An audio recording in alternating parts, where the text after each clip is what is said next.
En Pensando las Noticias, los referentes de la realidad, junto a nosotros. Bien, y volvemos a Israel. Hemos analizado estos comicios cuando todavía se están contando votos, pero que están muy claramente definiendo la victoria del bloque de la derecha, el fracaso de las encuestadoras y algunos dicen también el fracaso de los medios de comunicación, siempre muy ligados a lo que se llama en Israel, bueno, los movimientos progresistas, muchos medios muy críticos de Benjamin Netanyahu y por lo visto con todos los medios en contra, como alguna vez dijeron por estos lados, con todo eso el bloque de la derecha y Netanyahu vuelven a establecer un gobierno y con una amplia victoria. Vamos a hablar de los medios un poquito, en Israel obviamente. Ariel Schmidberg es el director del departamento de noticias del canal internacional E24 News. Ariel, ¿cómo estás? Buenas tardes para ti. Hola, ¿qué tal? ¿Cómo están? Un gusto de estar con ustedes nuevamente. Gracias por estar con nosotros y mientras te vemos también vemos la señal de E24 News, donde hacen una tarea tan formidable para informar de la realidad israelí. Ariel, yo introducía esto diciendo, ¿cuál es el peso real de los medios en Israel cuando todos dicen, no, los medios determinan y los medios, bueno, fueron manejando encuestas que ninguna de ellas en realidad se acercó a lo que termina por decir el votante? ¿Qué es lo que dirías? Mira, yo creo que en la realidad que estamos viviendo, el peso de los medios tradicionales ha bajado de una forma significativa, pero paralelamente ha estado subiendo el peso en la realidad pública que tienen las redes sociales principalmente. Y en esta realidad, los políticos no necesariamente utilizan los medios tradicionales cuando tienen como objetivo llegar a las grandes masas de votantes potenciales.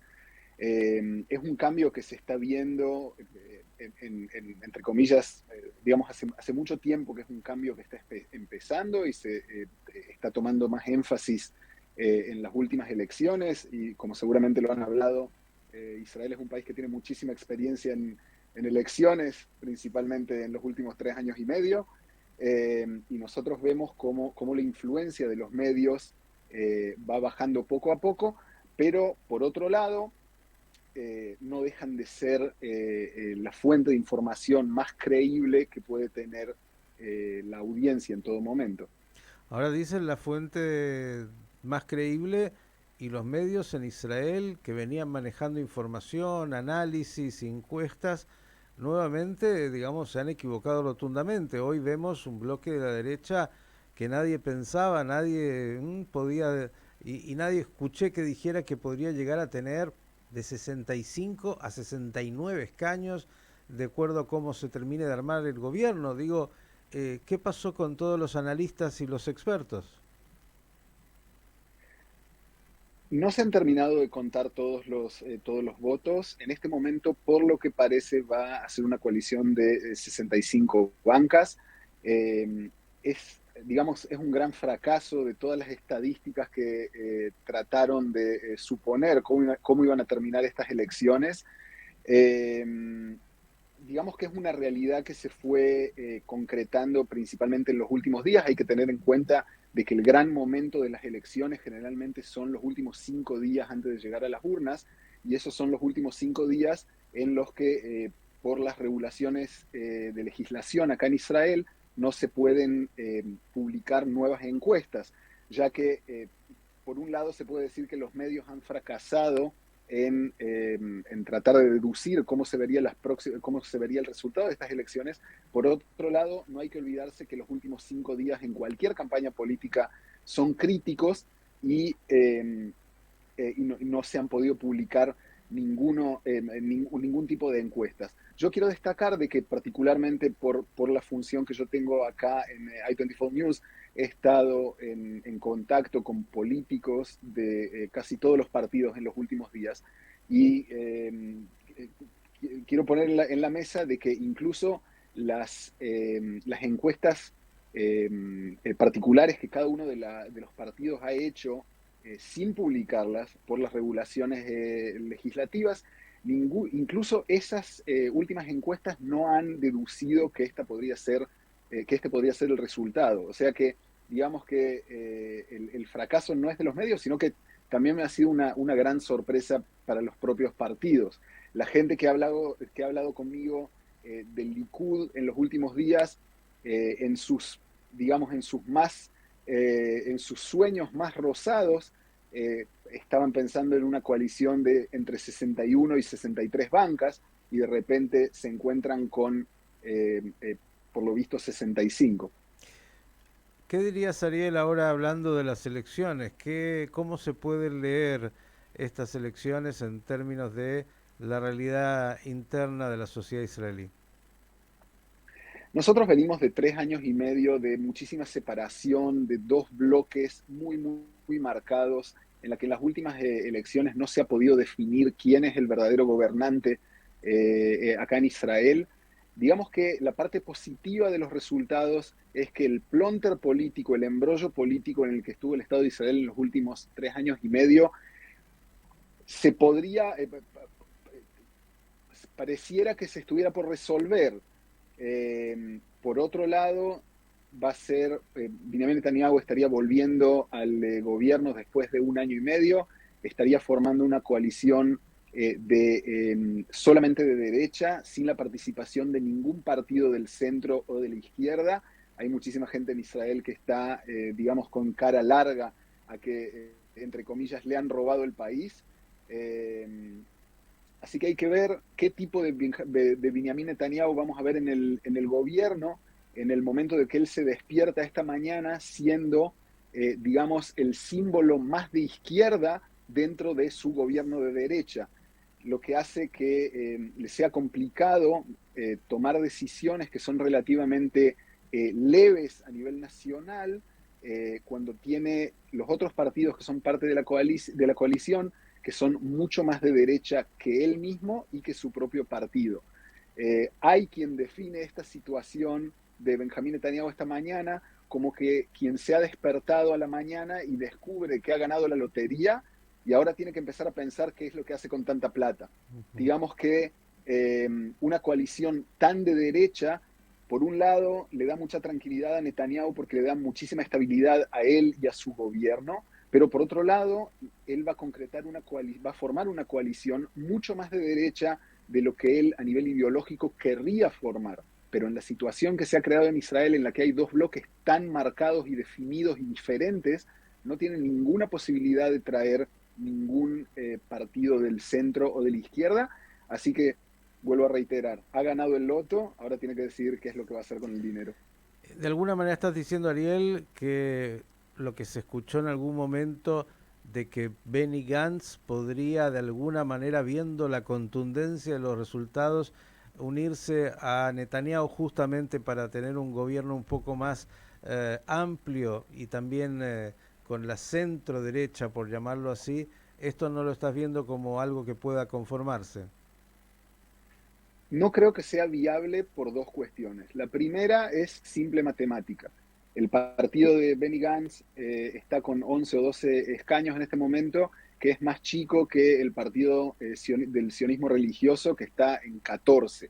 De esa manera, no es que podría Netanyahu sacar al sionismo religioso y poner en vez de ellos al partido de Benny Gantz, ya que a nivel matemática no creo que Netanyahu prefiera tener una coalición de 61 o 62 bancas cuando podría tener una de 65 que le daría mucha más tranquilidad y estabilidad. Eso por un lado. Por el otro lado, hace 2 años y medio, en las elecciones de abril del 2020, Gantz tomó la decisión de enrolarse, digamos, a la situación de emergencia que había en ese momento por la pandemia, por cuestiones de seguridad, y entró a la coalición de Netanyahu siendo el ministro de Seguridad, y eso le ha costado un precio político muy alto que está pagando hasta hoy en día. Así que no veo una situación en la que Benny Gantz haga el mismo error, entre comillas, que hizo hace 2 años y medio y entre de nuevo a la coalición de Netanyahu. Bien, Ariel, la última y agradeciéndote enormemente. Una pregunta que es como el clima en términos de el Estado de Israel y el pueblo judío en general. Siempre se dice que la imagen de Israel en el mundo es un desastre, que el mundo no comprende lo que pasa en Israel, en el Medio Oriente, el conflicto israelo-palestino. ¿Qué dirías al respecto cuando estás ahí en un canal internacional que trata de mostrar esa realidad israelí? ¿Es tan mala la imagen de Israel? Yo creo que la imagen de Israel está cambiando en una forma abrupta para bien en los últimos años, desde que se han firmado los acuerdos de Abraham. Y yo creo que el canal que yo estoy representando, i24 News, tiene un papel fundamental en el cambio de la imagen de Israel en el mundo. i24 News es una red de 3 canales de televisión, uno en árabe, uno en francés y uno en inglés, y el 95% de la producción es desde Tel Aviv, Yafo, desde Israel, mientras este canal tiene diferentes estudios en el mundo, tanto en el Medio Oriente como en Europa y en Estados Unidos. La idea es llegar a una normalización del lugar de Israel dentro del Medio Oriente y en el mundo en general. Y yo creo que de a poco en i24 News lo estamos logrando. Lo vemos por los comentarios que recibimos de nuestros televidentes alrededor del mundo por las redes sociales. Y de hecho, en el momento de que desde nuestro estudio pasamos a nuestro notero, que está en nuestro estudio en Marruecos, y de allí a un invitado que está en nuestro estudio en Dubái, eso tiene es muy fundamental para adelantar la normalización del lugar del Estado de Israel en la región. En el momento que Israel es parte, y en un momento estamos en las noticias de Marruecos y después en Dubái y después en Qatar, eso hace de que para los televidentes alrededor del mundo sea completamente normal de que Israel es parte del juego y es parte de la zona. Y creo que es un cambio fundamental, e incluso como quien no ha nacido acá. Yo estoy en Israel hace tan solo 22 años.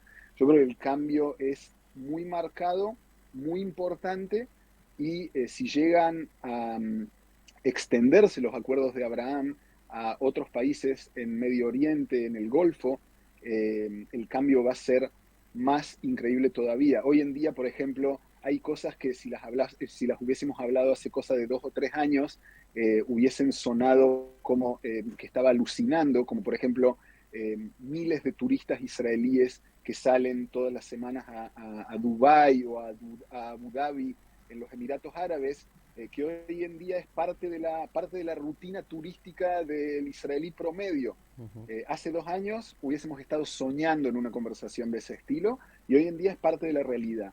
Y eso sigue cambiando, sigue mejorando, y yo creo que tiene una excelente influencia en Israel, en la zona y en el mundo entero. 22 años, ¿de dónde vino o de dónde llegó, mejor dicho, Ariel Schwindenberg?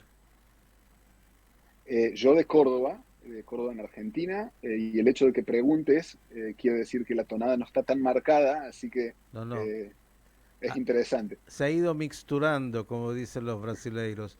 ¿Y es i24 News la alternativa israelí a Al Jazeera? Digamos que no quisiera ponerlo de esa manera. La forma sería presentar a i24 News como un medio de comunicación que trata de mostrar que Israel es parte del Medio Oriente y parte del mundo. Una alternativa a Al Jazeera, se le puede decir, el gerente general de i24 News, Frank Melul, es un ex diplomático francés. En muchas oportunidades le preguntaron si es la alternativa a Al Jazeera, y yo creo que la respuesta que él tiene es muy interesante, y él dice que hay muchos canales que son para la gente, muchos canales que tratan de llegar a audiencias que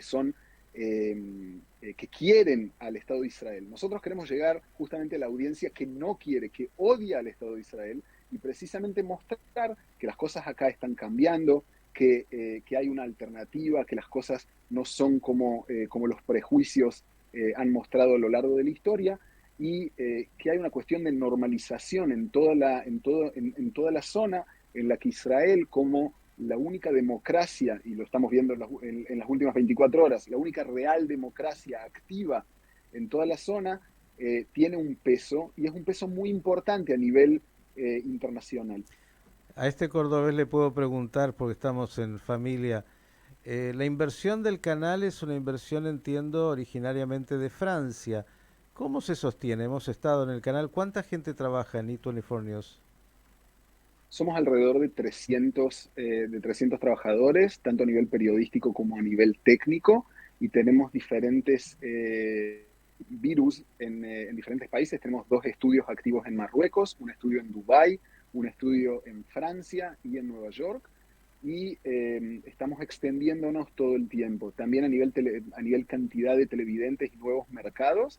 Y me preguntas cómo se mantiene. Es un canal comercial, tenemos publicidad. Con publicidad generada en Israel y en el mundo. Ese es la fuente. Y la inversión sigue siendo una inversión francesa, ¿no?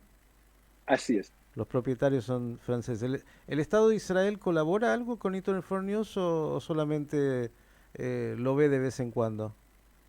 No hay ningún tipo de colaboración económica, es un canal completamente independiente, lo que da también, por supuesto, a nivel periodístico, una independencia muy cara e importante a nivel profesional. Bien, y hay que recordar, dijiste árabe, hebreo, inglés y hebreo, ¿correcto? No, todavía no en hebreo. Estamos pensando a nivel de registro Ah, para transmitir en hebreo. En este momento son 3 canales, uno en inglés, uno en francés y uno en árabe, y estamos llegando a 1 billón de casas alrededor del mundo, tanto por cable como por satélite. Y por supuesto, toda tu audiencia está más que invitada a abrir nuestra página de internet www.i24news.tv y acceder en forma gratuita a nuestros canales de televisión. y quiero reconocer además, ya que estoy con el director de noticias, el espacio que tiene también el canal en el programa en español que conducen Damián Pacher junto a Carlos Gurovich y que además siempre tienen la gentileza de colaborar con nosotros. Ariel, lo mejor, el agradecimiento por estos minutos y cuando estemos de vuelta en Israel va a ser un placer ir nuevamente a ese canal que la verdad no tiene nada para envidiarle a ninguno de los grandes canales de noticias en el mundo. Un abrazo y buenas noticias. Muchísimas gracias por invitarme. Hasta pronto. El director de E24 News hablando un poquito también de esto, cuánto incide o no el periodismo, los medios en las elecciones y ya vieron, parece que, como dijo muy bien, no tienen todo el poder como para lograr que lo que son hoy las nuevas tecnologías hagan lo que hacen y que los votantes elijan libremente.